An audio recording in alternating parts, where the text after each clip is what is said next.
here we are in my next interview with Ocean Rasso. That's right, Ocean, just like that big ocean that we got out there where I believe many of our freedoms get lost, but this ocean right here studies the Constitution, who's passionate about America, and I'm giving him a raving introduction because I've had the chance to find out how passionate he is and how much he knows. Ocean, thank you so much. I appreciate you being on the show. Definitely. Thanks for having me. You're amazing. What sparked your interest in our Constitution and saving our country at such a young age? Well, initially, it was the 2020 election. So I'm sitting on my couch in the living room, and I have this big map of the United States, and I have to color it in. And I'm going through, and it's all blue, it's all red, red, red. Well, I wake up the next morning, I have to do a bunch of erasing. It's all blue, blue, blue. It was at that moment that I knew I had to stand up for justice. I have to stand up for the conservative movement. I was 10 years old. That was in 2020. At 10 years old, At 10 years old. You noticed something was wrong. Yes. Most I think adults it's so most apparent. adults just go, okay, the media says it's true, go to bed, good night. Biden's our next president, it's all over, but you didn't. No, I knew that there had to be something wrong. In my mind, why am I going back and erasing a bunch of states that had already been certified? So it seemed absurd to me, and it was at that moment I knew I had to take a stand for this movement. I had to join this movement. I want to be the bright light in a dark world.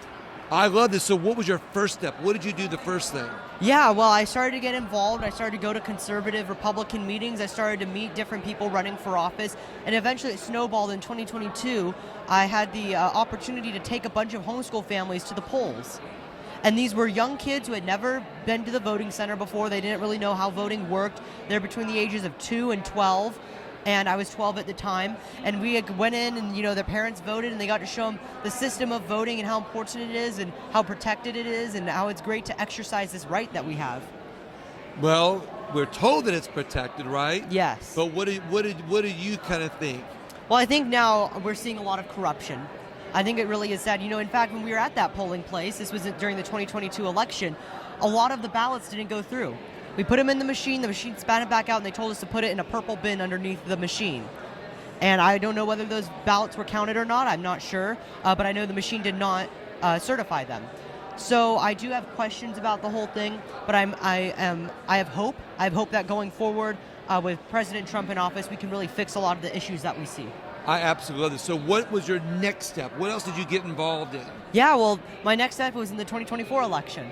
I started to get involved. I got involved with the Trump campaign. I started, mobilizing young conservatives to get their voices heard. And then I really joined Turning Point. And a few months ago, about a month before Charlie's death, I filed to start a Turning Point chapter in my community. And then when Charlie passed away, I knew that was a calling from God to stand up, to have courage as he did, to go into the lion's den, if you will, because Charlie did something that nobody else did. He went to the universities. He spoke to the liberals. He spoke to the opposition. He tried to convince them. He didn't go there to call them names. Right. He tried to make them conservatives. That's what I want to do as well. What I'm just baffled at something. I know thousands of adults. I'm just using it as an expression. Yeah. And a lot of them don't work as hard as you at being involved. You're a young guy, and you're more involved than I would say most adults. Yeah. Well, Why is that? Well, I have a few phrases that I kind of structure my movement by. First of all, if I don't fight for freedom now, I might not be able to fight for it in the future because it might be gone. Second, I might not be able to vote, but I can impact the vote. I can't go out. How old are you? I'm 15. So I cannot vote. You can't even vote, and you're getting out. But I can go out and knock finish. doors. I can go out there and knock doors. I can go out to the polling center, as I have many times, and talk to people because they just need to be educated. We need to educate the uneducated. We need to enlighten the lost, and we need to reinvigorate the apathetic because apathy is plaguing our nation. Repeat that again. We need to educate the uneducated, enlighten the lost, and reinvigorate the apathetic. That's amazing. Ocean, that right there is a soundbite. Yes. Well, that's actually the topic of this book. This book walks through those issues. You wrote a book. Yes, preserving freedom for the next generation. I love this. I didn't even know you wrote a book. I'm bringing you on here. Let's go ahead and bring it up to the camera a little bit so people can see that. When did you write this? Yeah, so this took me about a year to write. I put a lot of thought into it. You're 15 years old. What year did you write that in? Well, this started early 2025. very early, because I've been speaking all around Arizona. I've spoken to thousands of people, and the young people are screaming, give me a guideline, give me a structure, give me a purpose, give me something to live by. And so I decided, I'm gonna take action on that. I'm gonna write a book. So I did, and this is not just made for the young people, it's made for anybody.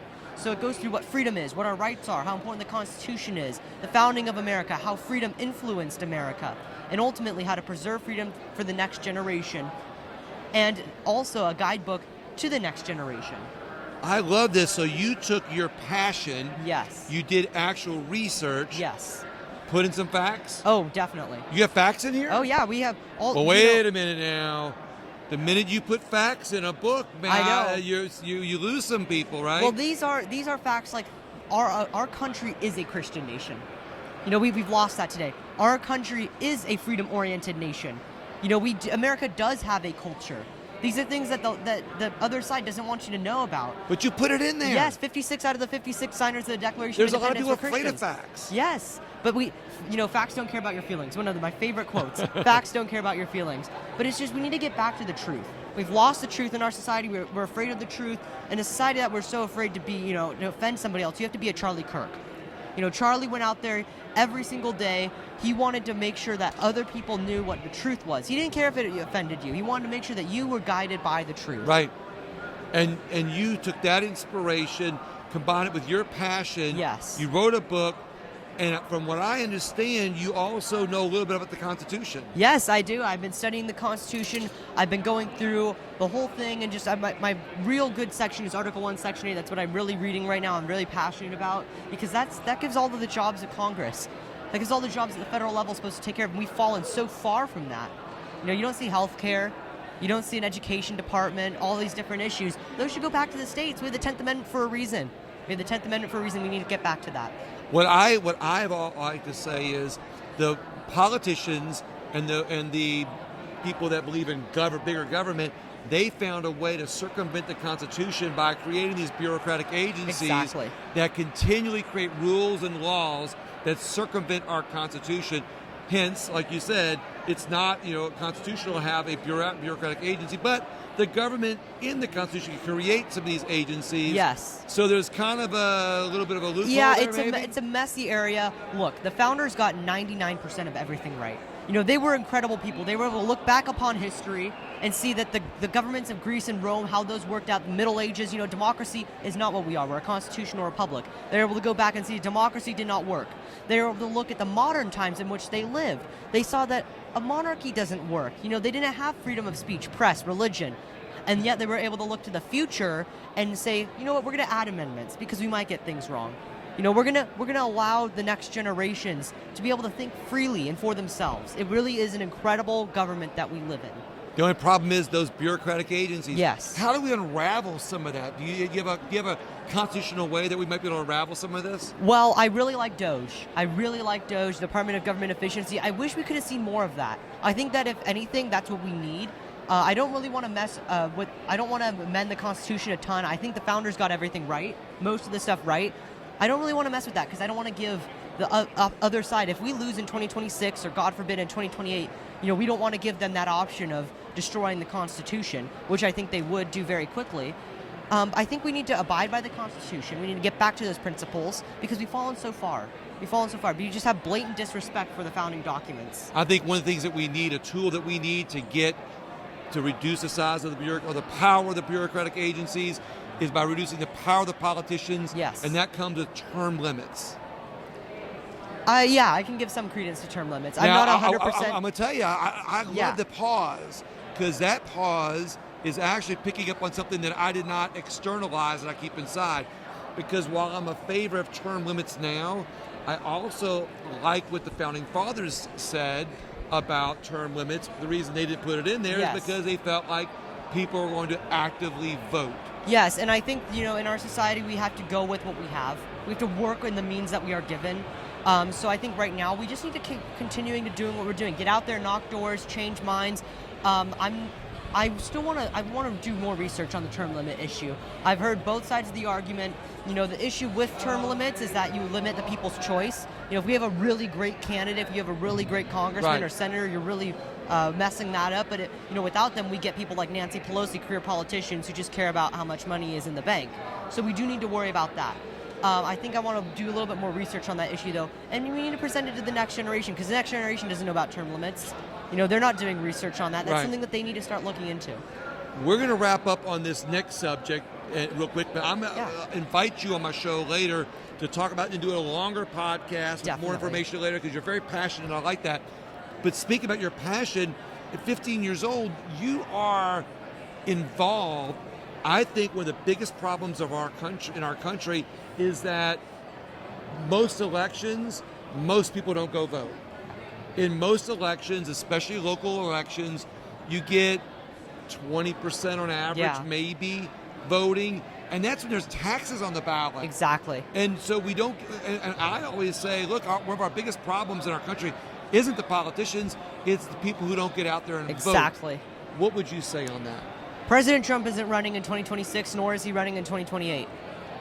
President Trump was a draw. He brought millions to the polls. We need to keep up that energy. I actually talk about that in my book. We need to keep up the energy to vote, because that is your voice. That is the way you tell politicians what to do. That's your ability to go out there and influence the way government is. Don't sit on the sidelines and complain about the way government is impacting you today if you haven't gone and vote. Okay? Because that is your power. You need to take action. You need to be a Charlie Kirk, and you need to take action. One last question for you. Yes. I ask everybody on my show, it's the surprise question now. Where do you think we're losing freedom the most or the fastest in America? The next generation, apathy. They don't care about freedom. They think it's some far-off adult thing. We'll worry about freedom, we'll worry about politics, we'll worry about conservatism when we're adults. We don't need to worry about that right now. That is actively disregarding the work of the Founding Fathers. For all that we hear today that our founders were white evil racists who don't matter anymore, or that America is some evil nation, we need to show the truth that America is a nation, one nation under God, that we are out of many one, that we are different, we are better, we are the beacon of hope for the world. Ocean, thank you so much. I'm making you switch hands and shake your hand. I appreciate you. I am grateful for you. Thank you. I can't tell you how happy I'm going to have you on my show, and how happy I will be to have you on my show again. But most important, how happy I'm going to have you as a fellow American with me fighting for freedom in our country. And on that note, I will ask everybody to please share the interview with somebody else who's passionate or has somebody young in their lives that they think it can help inspire them by seeing this interview with Ocean. Because look, here's somebody who's a young guy that's more passionate, more active than most people are, which is why I think you would be a friend of the show if you shared it with somebody else. So remember, sharing is caring. Thank you so much, and I will see you in the next interview.